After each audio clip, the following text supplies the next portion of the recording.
અમરેલીમાં ભારે વરસાદની સ્થિતિ અંગે મુખ્યમંત્રી ભૂપેન્દ્ર પટેલે મોડી રાત્રે માહિતી મેળવી હતી। વિધાનસભાના મુખ્ય નાયબ દંડક કૌશિકભાઈ વેકરિયા ડિઝાસ્ટર ઓફિસે પહોંચી સમગ્ર જિલ્લાની માહિતી મેળવી હતી। અમરેલી જિલ્લા કલેક્ટર અજય દહિયા, ડીડીઓ સહિત ઉચ્ચ અધિકારીઓ સતત મોનિટરિંગ કરી રહ્યા છે। વિધાનસભાના નાયબ મુખ્ય દંડક કૌશિકભાઈ વેકરિયા પહોંચી કલેક્ટર સાથે ચર્ચાઓ કરવામાં આવી હતી। રાજ્યના મુખ્યમંત્રીએ કલેક્ટર અને નાયબ દંડક સાથે ટેલિફોનિક વાતચીત કરી હતી। લોકોએ બિનજરૂરી બહાર નહીં નીકળવા અપીલ કરી હતી। જે કેસની ગુજરાતી સાથે જૈનિક સુચિત્રા અમરેલી।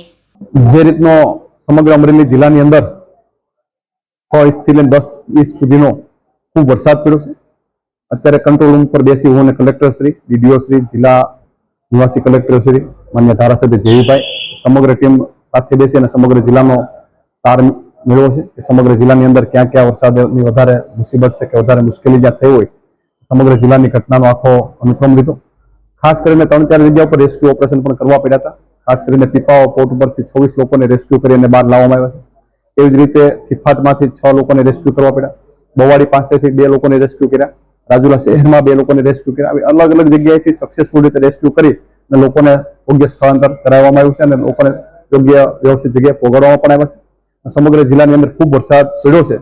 હું લોકોને પણ વિનંતી કરું છું કે વરસાદના પાણીના પૂરમાં કોઈ કે જવાનું સાહસ ન કરે, કારણ કે પાણીનું પૂર કેટલું કોઈને અંદાજ ન આવે।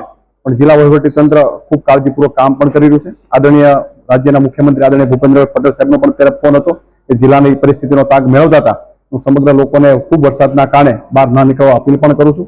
જે રીતનો વરસાદ અમરેલી જિલ્લામાં પડ્યો છે 10 ઇંચ સુધીનો વરસાદ, રાજુલા પંથક હોય, સાવરકુલા પંથક હોય, અમરેલી તાલુકો હોય, કુકાવા તાલુકો હોય કે લાઠી હોય, અલગ અલગ વિસ્તારમાં ખૂબ જગ્યાએ વરસાદ પડ્યો છે। લીલિયા શહેરમાં પણ ખૂબ વરસાદ પડ્યો છે। ખૂબ જગ્યાએ વરસાદ પડવાના કારણે લોકો પોતે સાવચેતી રાખે એટલે આ તકે સૌને વિનંતી પણ કરું છું।